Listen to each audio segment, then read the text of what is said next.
وبرکاتہ۔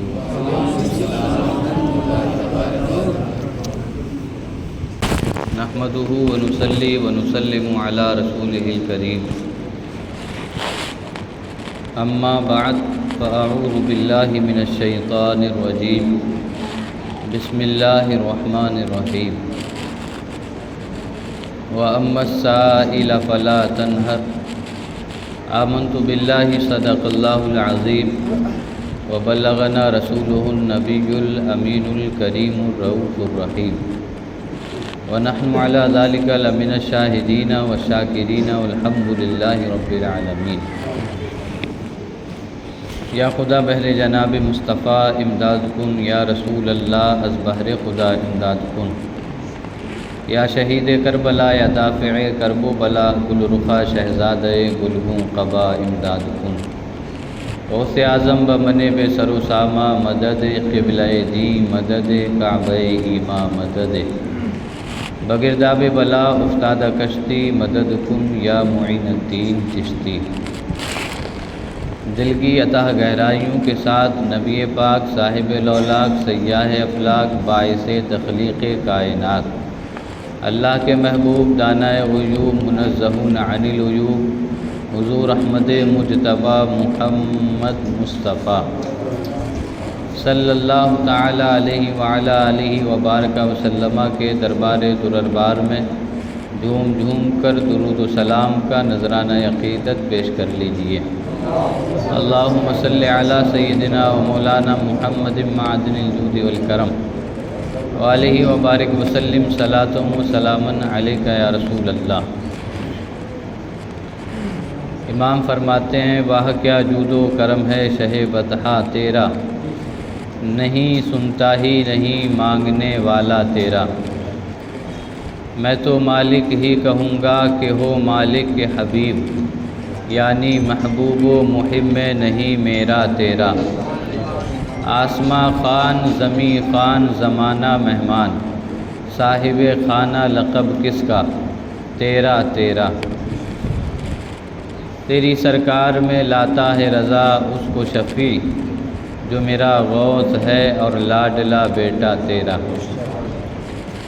برادران اہل سنت، میری تقریر کا عنوان ہے سخاوت رسول اور سخاوت غوث اعظم۔ اپنے محبوب صلی اللہ علیہ وسلم کی سخاوت کو بتاتے ہوئے رب قرآن میں ارشاد فرماتا ہے، وَأَمَّا السَّائِلَ فَلَا تَنْهَرْ۔ محبوب تم اتنے بڑے سخی ہو، ہم تم سے کہہ رہے ہیں کہ جو بھی مانگنے والا آئے اسے منع نہیں کرنا ہے۔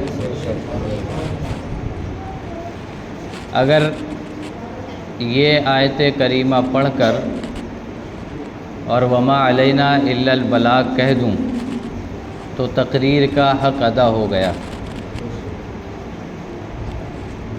کیونکہ رب نے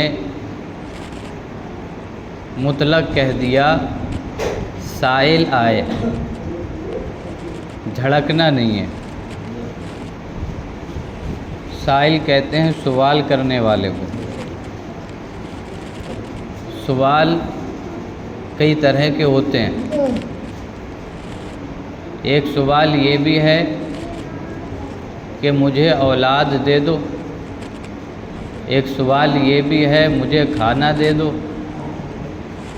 ایک سوال یہ بھی ہے میرا ذہن اچھا کر دو، ایک سوال یہ بھی ہے مجھے جنت دے دو، ایک سوال یہ بھی ہے میرے ہاتھ میں کیا ہے یہ بتا دو، ایک سوال یہ بھی ہے اگر اللہ کے سچے نبی ہو تو چاند کے 2 ٹکڑے کر کے دکھاؤ۔ سوال یہ بھی ہے کہ اگر سچے نبی ہو تو سامنے جو پیڑ نظر آ رہا ہے اس کو اپنی بارگاہ میں بلا کر دکھاؤ۔ سائل کوئی بھی ہو سکتا ہے، سائل ایمان والا بھی ہو سکتا ہے، سائل کافر بھی ہو سکتا ہے، سائل بے ایمان بھی ہو سکتا ہے، سائل مومن بھی ہو سکتا ہے۔ بارگاہ نبی کی سخاوت دیکھنا ہے میں تھوڑی دیر گفتگو بارگاہ نبی کی سخاوت پر کروں گا، پھر اس کے بعد سخاوت غوث اعظم کی کچھ جھلکیاں دکھانے کی کوشش کروں گا، اور ہم اس پوری تقریر سے ایک سبق لیں گے، ایک درس لیں گے، جو انشاءاللہ اینڈ میں بیان کیا جائے گا۔ بارگاہ نبی کی سخاوت، سائل کوئی بھی ہو، سائل کوئی بھی ہو، کافر ہو یا ایمان والا ہو، سائل کا سوال دیکھا جاتا ہے اور اس کے سوال کا جواب دیا جاتا ہے، یعنی اس کی مراد کو پورا کر دیا جاتا ہے۔ نبی پاک صلی اللہ علیہ وسلم کی بارگاہ میں سائل آیا، سوال کرنے والا۔ سوال کیا تھا؟ اے محمد، اگر اللہ کے سچے نبی ہو تو میرے ہاتھ میں کیا ہے یہ بتا دو۔ حضور نے ارشاد فرمایا، میں بتاؤں کہ تیرے ہاتھ میں کیا ہے، یا وہ بتائے جو تیرے ہاتھ میں ہے کہ میں کون ہوں؟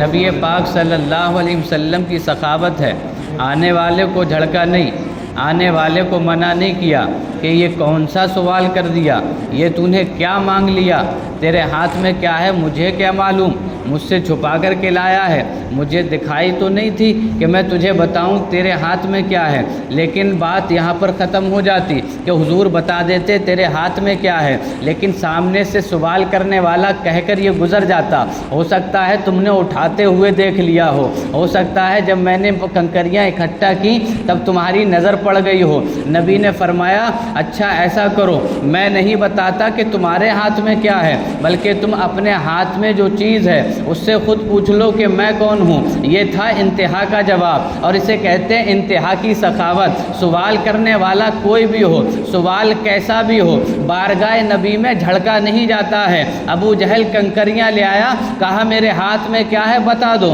حضور نے ارشاد فرمایا، میں بتاؤں تیرے ہاتھ میں کیا ہے، یا تیرے ہاتھ میں جو ہے وہ بتایا کہ میں کون ہوں؟ ابو جہل نے کہا اس سے بڑی بات کیا ہوگی۔ ابو جہل کی کنکریوں کی طرف نبی پاک نے اشارہ فرمایا تو کنکریاں کہنے لگی، اشہد ان لا الہ الا اللہ و اشہد انک محمد الرسول اللہ، یہ اللہ کے رسول ہیں، یہ محمد الرسول اللہ ہیں۔ لیکن ابو جہل کی قسمت میں سخاوت لکھی ہوئی تھی، بہت بڑا شقی تھا، وہ ایمان لانے والا کہاں تھا؟ کنکریاں پھینک کر کے کہنے لگا، تم تو بہت بڑے جادوگر نظر آتے ہو، سخاوت ایسی کرتے ہیں کہ جس سوال کرنے والے کا جواب ایسا انتہائی جواب دیتے ہیں کہ وہ کہنے پر مجبور ہوتا ہے، تم تو جادوگر نظر آتے ہو۔ اسے پتا تھا کہ جادوگر ایسا کر سکتے ہیں، لیکن جادوگر ایسا نہیں کر سکتے ہیں۔ جادوگر صرف نظر بندی کر سکتا ہے، جادوگر صرف تمہیں اپنی ٹیکنالوجی کے ذریعے یا اپنے منتروں کے ذریعے تمہیں کچھ دکھا سکتا ہے، لیکن یہ نبی کی بارگاہ ہے، یہاں کچھ دکھایا نہیں گیا، یہاں کچھ پڑھا نہیں گیا، بلکہ انگلی کا اشارہ کیا گیا ہے۔ جب انگلی میں اتنی پاور ہے تو پورے ہاتھ میں کتنی پاور ہوگی؟ ہاتھ جس سمت اٹھا غنی کر دیا، موج بحر سخاوت پہ لاکھوں سلام۔ جب ان کی انگلی کا یہ عالم ہے، اور یہ انگلی کی سخاوت ہے، انگلی کی سخاوت ہے یہ کہ آنے والے کو منع نہیں کیا، جھڑکا نہیں، انگلی کی سخاوت ہے، اشارہ کیا، کنکریاں بولنے لگیں یہ اللہ کے رسول ہیں۔ حبیب یمنی یمن سے آیا، ابو جہل نے بلایا، کہا محمد نام کا ایک شخص ہے، مجنون ہے، معاذ اللہ رب العالمین، نیا دین لے کر کے آیا ہے۔ حبیب یمنی پڑھے لکھے آدمی تھے۔ جب ابو جہل کے پاس پہنچے، ابو جہل سے گفتگو کی، ابو جہل نے باتیں بتائیں کہ وہ ایسا دین لائے ہیں، یہ کہتے ہیں وہ کہتے ہیں۔ حبیب یمنی کہنے لگے کہ میں اس وقت تک یقین نہیں کر سکتا جب تک میں اپنی آنکھوں سے نہ دیکھ لوں۔ کہا میں اپنی آنکھوں سے دیکھ لوں تب یقین کروں گا۔ حبیب یمنی بارگاہ رسالت میں پہنچ گئے، بارگاہ رسالت میں جا کر کے کہا محمد تم مجنون ہو، تم مجنون ہو۔ نبی پاک صلی اللہ علیہ وسلم نے کہا میں تمہیں مجنون لگتا ہوں؟ میں تو اللہ کا پیغام لے کر کے آیا ہوں، میں تو اللہ کا کلام سناتا ہوں۔ حبیب یمنی کہنے لگے کہ اگر آپ سچے نبی ہو تو یہ جو چاند دکھ رہا ہے اس کے دو ٹکڑے کر کے دکھاؤ۔ نبی پاک صلی اللہ علیہ وسلم سے سائل نے سوال کیا ہے، وَأَمَّا السَّائِلَ فَلَا تَنْهَرْ، اور یہ سائل کو جھڑکتے نہیں ہیں۔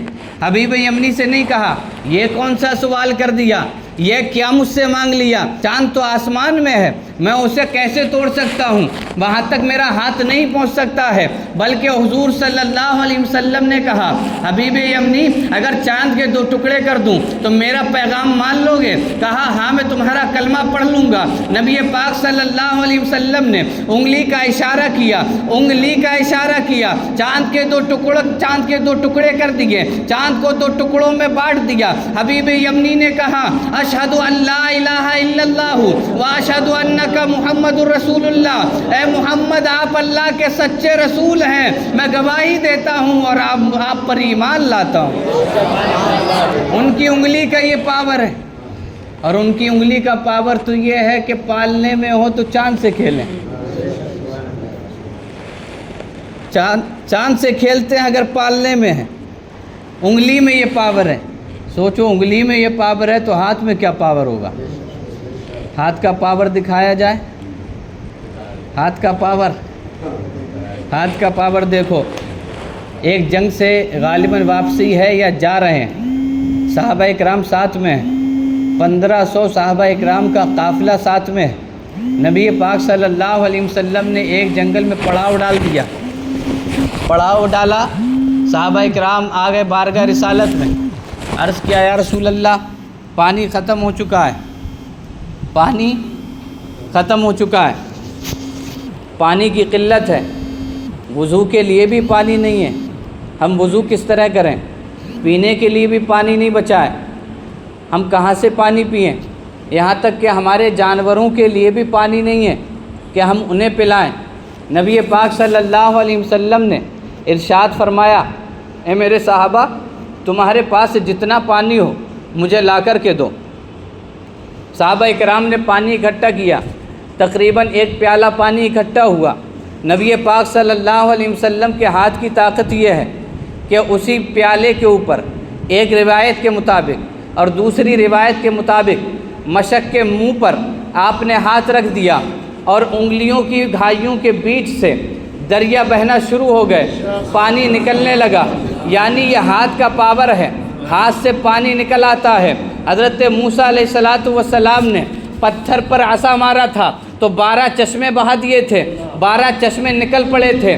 پتھر سے پانی نکل سکتا ہے کیونکہ پتھر پانی میں رہ کے بڑھتا بھی ہے، تو وہ پانی کی چیز ہے، پانی اس میں سے نکل سکتا ہے، یہ کوئی بڑی چیز نہیں، لیکن ایک بڑا معجزہ ہے کہ پتھر سے پانی نکال دینا۔ لیکن کمال یہ ہے کہ جسم سے پانی نہیں نکلا کرتا ہے، لیکن نبی کریم صلی اللہ علیہ وسلم کے ہاتھ میں اللہ نے وہ پاور رکھا ہے کہ وہاں موسیٰ ایک عصا ماریں تو 12 چشمے بہا دیں پتھر سے، لیکن پتھر پانی دے سکتا ہے، انسان کے جسم سے پانی نہیں نکلتا ہے۔ نبی پاک صلی اللہ علیہ وسلم نے اپنا ہاتھ رکھ کر صرف بوندے پانی کی قطرے نہیں نکالے بلکہ دریا بہا دیے ہیں، نور کے چشمے لہرائیں، دریا بہیں، انگلیوں کی کرامت پہ لاکھوں سلام۔ ان کے ہاتھ کا یہ پاور ہے۔ سائل کوئی بھی آئے منع نہیں کرتے ہیں، سائل کوئی بھی آئے منع نہیں کرتے ہیں۔ نبی پاک صلی اللہ علیہ وسلم سے جو بھی سوال کیا جاتا ہے حضور دیتے ہیں، کیسا بھی سوال کرنے والا ہو، کچھ بھی مانگنے والا ہو، حضور نہیں فرماتے واہ کیا جود و کرم ہے شہ بطحہ تیرا، نہیں سنتا ہی نہیں مانگنے والا تیرا۔ ہم تو آج یہاں پر پڑھ رہے ہیں، ہم کل تک گنبد خضرا کے سامنے پڑھ رہے تھے، یہاں پڑھتے ہیں تو لطف آتا ہے، وہاں پڑھ رہے تھے تو اور زیادہ لطف آ رہا تھا کہ جود و کرم والا سامنے تھا، تب کہا جا رہا تھا واہ کیا جود و کرم ہے شہ بطحہ تیرا، نہیں سنتا ہی نہیں مانگنے والا تیرا۔ میرے امام نے سہارا دے دیا، بارگاہ رسالت میں جاؤ تو یہ شعر پڑھ لینا، کوئی بھی مراد ہو مایوس مت ہونا، ان کے دربار سے نہیں سنی جاتی ہے، بس تمہارے اندر تڑپ سچی ہونی چاہیے۔ اگر تڑپ سچی ہوگی دل کے اندر تو ان کے دربار سے نہیں سننے کو ملے گی، بلکہ جو مانگو گے وہ تمہیں دے دیا جائے گا۔ مانگیں گے مانگے جائیں گے،